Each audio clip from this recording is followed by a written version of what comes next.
हाँ जी, तो students next topics के लिए आपको कह लें एक कैप्सूल खिलाने की ज़रूरत थी फार्मूलाज की, जो आपको कह लें और नेक्स्ट जो आने वाले कई टॉपिक्स हैं जिनमें आपके टोटल 4 मेथड्स कवर होंगे।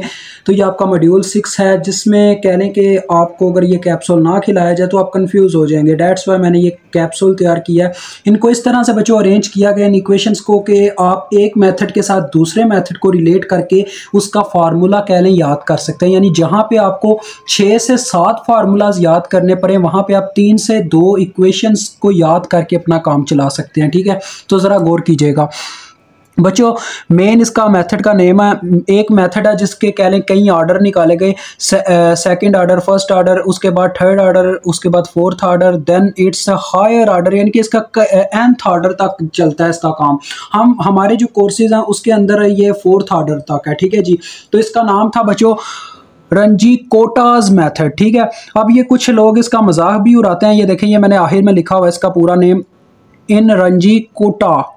इसको कई कुत्ता पर जाते हैं यार, माजरत यार इस वर्ड के लिए, लेकिन कई इसको डॉग पर जाते हैं। ठीक है जी, तो ये वो चीज़ नहीं है यार, ये कोटा है, उसका नेम ही कुछ ऐसा था, फिर ये हो जाता होता है इन रंजी कोटा सेकंड ODE मैंने लिखा हुआ है, ये आपको बाद में बताता हूँ क्यों लिखा है।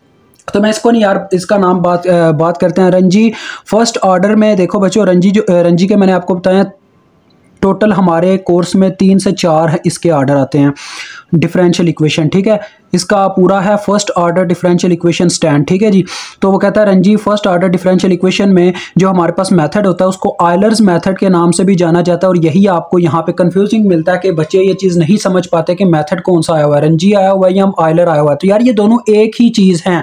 अगर रंजी का फर्स्ट ऑर्डर चल रहा है ना डिफरेंशियल इक्वेशन का, तो आपके पास वो आयलर्स मेथड है। ठीक है, वहाँ पे आयलर्स मेथड अप्लाई होगा। और ऑर्डर फर्स्ट ऑर्डर का क्या मतलब है? फर्स्ट ऑर्डर डिफरेंशियल इक्वेशन का ये मतलब होता है कि कोई भी एक ऐसी इक्वेशन जिसमें जो डेरिवेटिव है बच्चों उसकी हायर डिग्री 1 है, इस तरह से कह लें डी लेट्स से ये डेरिवेटिव है बच्चों y का इज इक्वल टू 0, इस तरह से आपको इक्वेशन दी गई हुई है। अब इसमें डेरिवेटिव की डिग्री 1 है, तो ये फर्स्ट ऑर्डर डिफरेंशियल इक्वेशन होगी। ठीक है, तो यहाँ पे Ranji first order differential equation यानी कि फर्स्ट ऑर्डर डिफरेंशियल इक्वेशन का मेथड लगेगा, जिसको हम आयलर्स मेथड के नाम से भी जानते हैं। और इसमें बच्चों ये फार्मूला आपके पास आएगा yn+1 is equal to yn+k1। k1 का फार्मूला आप देख लें, k1 is equal to hf of xn yn। अब ये फंक्शन होता है जो आपको यानी कि बच्चों देखो, आपको ना असल में जो फॉर्म दी गई होगी वो कुछ इस तरह से होगी, dy/dx आपको किसी टर्म के बराबर दिया गया होगा। लेट से कोई भी हो सकता है, e⁻⁻x² हो सकता है, या इस तरह से हो सकता है xy² हो सकता है, कुछ भी हो सकता है। तो असल में ये जो आपका dy/dx है ना, ये आपके पास बराबर होता है फंक्शन ऑफ xy, यानी ये आपका फंक्शन ऑफ xy है, जो कि यहाँ पे किसके बराबर है? xy² के। तो ये आपके पास आ गए। तो देखो इनके साथ बस n लगा दो, तो ये बन गया आपके पास क्या? f of xn yn। ठीक है जी, तो ये आपके पास आ गया। अब बात करते हैं h हम कैसे मालूम करेंगे। h असल में बच्चों y और x की वैल्यूज के दरमियान जो डिफरेंस होता है ना, उसको कहते हैं डिफरेंस बिटवीन टू वैल्यूज। अगर तो इक्वल डिफरेंस हो तो आप ये वाला फार्मूला, दो फार्मूले होते हैं हमारे पास। एक ही होता है h का फार्मूला बच्चों b-a/n, और एक फार्मूला होता है आपके पास xn -xn-1। अगर आपको x की क्या है ज़्यादा वैल्यूज़ पता है, मतलब कि x की डिफरेंस वैल्यूज़ पता है, तो आप ये उनके दरमियान डिफरेंस का पता कर सकते हो। ठीक है, अगर आपके पास x की वैल्यूज़ क्या है, एक ही वैल्यू है या 2 वैल्यू है, आप उनको कई हिस्सों में डिवाइड करना चाहते हो, तो ऊपर वाला फार्मूला इस्तेमाल कर सकते हैं। ठीक है जी, तो ये 2 फार्मूलाज आप याद करोगे तो आपका कह लें आयलर्स मेथड डन हो जाएगा। अब आते हैं ह्यून्स मेथड की तरफ, यानी कि रंजी कोटा का second order differential equation method, जिसे हम ह्यून्स मेथड भी कहते हैं। ये आपका सेकंड है। ठीक है जी, तो इसमें देखो बच्चों ये इक्वेशन वही है, देखो इक्वेशन वही है, बस k1 और k2, एक k का एक कह लें इजाफा हो गया, और फार्मूले में आ गया 1/2 k1 + k2। ठीक है, यानी कि बाकी सारा सेम टू सेम है, बस यहाँ पे आ गया 1/2 k1 + k2। और बाकी देखो k1 का वही फार्मूला, k2 का फार्मूला है बच्चों h × f ऑफ, ये देखें xn और yn वही है, बस xn में डिफरेंस ऐड हो रहा है, h ऐड हो रहा है, यानी कि जिसको हम स्टेप साइज के नाम से जानते हैं, और जो yn है उसमें k1 ऐड हो रहा है। ठीक है जी, अब बच्चों यहाँ पे मैं ना आपको यहाँ पे कंफ्यूज नहीं करना चाहता, डायरेक्ट इस पे जाके मैं आपको ना यानी कि बाद में जब ये पढ़ाऊंगा, इसको पढ़ाने के बाद इसको जब पढ़ाऊंगा तो आपको थोड़ा कंफ्यूजिंग लगेगा, इसीलिए मैं डायरेक्ट इस पे छलांग लगाने लगा। अब आपका ये जो थर्ड मेथड है ना, मिड पॉइंट मेथड, ये आपने देख लेना करना है कि रंजी सेकंड ऑर्डर लिखा गया और साथ में ये मेंशन होगा ह्यून्स मेथड से करें या मिड पॉइंट मेथड से करें, तो ये 2 डिफरेंट मेथड है। देखो बच्चों इनमें फर्क किस चीज़ का है, देखो ये दोनों अप्लाई हो सकते हैं सेकंड ऑर्डर रणजी मेथड पे, ठीक है। बट इनमें डिफरेंस ये होता है कि K2 की इक्वेशन का डिफरेंस आ जाता है, वहां पे H और K1 जमा हो रहा है वहां पे दोनों वैल्यूज में, ठीक है। यहाँ पे H/2 और K1/2 जमा होता है, ठीक है जी। ये बस इतना फर्क है, देखें लिखा हुआ है ओनली K2 इक्वेशन चेंजेस, यानी कि K1 की वही इक्वेशन होगी, बस K2 की इक्वेशन चेंज होगी, जो कि होगी K2 is equal to HF into XN plus H/2 YN plus K1/2, ठीक है जी। इन आगे मैंने लिखा हुआ है रणजी कोटा सेकंड ODE, ठीक है जी। इन इस मेथड में ये होगा। आगे बच्चों लास्ट एंड फाइनल मेथड आपका चौथा मेथड, यानी कि जिसमें रणजी की फोर्थ ऑर्डर यानी कि हमारे कोर्स की हायर डिग्री जो डिफरेंशियल इक्वेशन की देखी जाती है, इसमें डेरिवेटिव की हायर डिग्री होगी 4। तो इसमें देखो बच्चों साफ साफ हमें दिखाई दे रहा है कि इसमें हमारे पास कांस्टेंट्स बढ़ गए, यानी कि K1 आ गया, K2 आ गया, K3 आ गया, K4 आ गया। तो देखो इसकी इक्वेशन हो गया 1/6 into K1 plus 2 times of K2 K3 plus K4, ठीक है। ये इतना मुश्किल फार्मूला नहीं, आप इसको याद रख सकते हो। K1 का वही फार्मूला है जो यहाँ पे था, K2 का फार्मूला है मिड पॉइंट वाला फार्मूला, ठीक है जी। K3 का भी वही फार्मूला, बस देखो मिड पॉइंट वाला ही फार्मूला, बस ये है कि यहाँ पे K1 की जगह K2 रिप्लेस हो गया बच्चों। और K4 में क्या हुआ है, K4 में ये हुआ है कि वो पूरे पूरे आ गए, यानी कि कह लो ये मिक्स अप मेथड हो गया है सेकंड और यानी कि हंजी ह्यून्स और क्या नाम है मिड पॉइंट से मिलकर ये एक मेथड बन गया। तो बच्चों अगर आप ये सारी इक्वेशंस याद कर लें तो आप सारे मेथड कर पाओगे, यानी कि ये कह लो ये जो एक कैप्सूल है, इस कैप्सूल को हजम करने से आप अपना पूरा मॉड्यूल 6 डन कर सकते हो, ठीक है। तो मैं इसलिए इतनी मेहनत कर रहा हूँ, इस तरह से मुझे कैप्सूल तैयार करने में कोई बेनिफिट नहीं था, लेकिन ये बेनिफिट ये आपको होगा कि आप कह लें कहीं पे कंफ्यूज नहीं होंगे जब आपके पास ह्यून्स मेथड आए और एक साइड पर एनजी सेकंड ऑर्डर आ जाए, तो आप ये डिफरेंस कर पाएंगे, समझ पाएंगे कि ये एक सेम चीज़ है, हम इसको डिफरेंट नहीं समझ सकते, ठीक है, इस तरह से। और कहीं पे आ जाए जी आयलर है और एक ह्यून्स मेथड है, तो आपको ये समझ में आएगी कि आयलर और ह्यून्स ये दोनों एक अलग-अलग ऑर्डर पे होते हैं, ठीक है जी। होता ये रणजी ही है, लेकिन दोनों अलग-अलग ऑर्डर पे हैं। वो फर्स्ट ऑर्डर डिफरेंशियल इक्वेशन पे अप्लाई होता है, ये सेकंड ऑर्डर पे होता है, ठीक है। तो इंशाल्लाह जब नेक्स्ट हम इसके क्वेश्चंस करेंगे तो हमें इसकी मजीद अच्छी तरह से समझ आएगी। अभी मुझे इजाजत दें, खुदा हाफिज।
ये एग्जांपल यहाँ पे ख़त्म होती है, बाकी तरीका हम नेक्स्ट वीडियो में करेंगे।